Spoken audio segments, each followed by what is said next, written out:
Depuis le début de l'année 2023, la Tunisie a exporté une quantité de 187 500 tonnes de phosphate commercial vers les marchés internationaux, représentant le double des quantités exportées par le pays en 2022. Selon Maher Rouached, directeur des centres de chargement à la compagnie des phosphates de Gasfa CPG, une quantité de 7 260 tonnes a été exportée en septembre 2023 vers l'Italie, l'Irlande et l'Espagne. Il faut peut-être noter que depuis la guerre en Ukraine, l'économie, l'agriculture européenne souffre parce que justement l'engrais, l'urée et tous ces dérivés-là sont devenus extrêmement chers et la Tunisie devrait quand même profiter de ce marché européen et asiatique parce qu'il y a un manque terrible de cette matière qui est devenue extrêmement chère.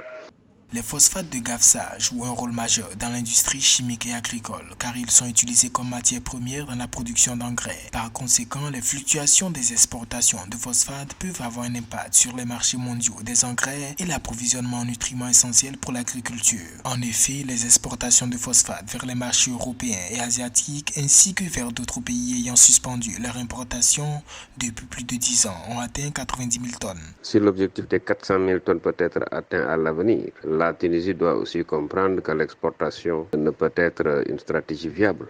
Il faut beaucoup plus une politique équilibrée qui consisterait à produire localement cette matière première de phosphate en engrais, en urée, en phosphore et autres intrants. En dépit de la hausse enregistrée au niveau des ventes, le volume des exportations de phosphate demeure en dessous des objectifs fixés par la CPG pour cette année, soit 400 000 tonnes. Il se pose toutefois quelques problèmes logistiques. La Société nationale des chemins de fer tunisien, SNCFT, unique transporteur de phosphate depuis les sites de production à Gafsa vers les ports de commerce, ne disposant pas encore des moyens logistiques permettant de développer les exportations vers les marchés mondiaux.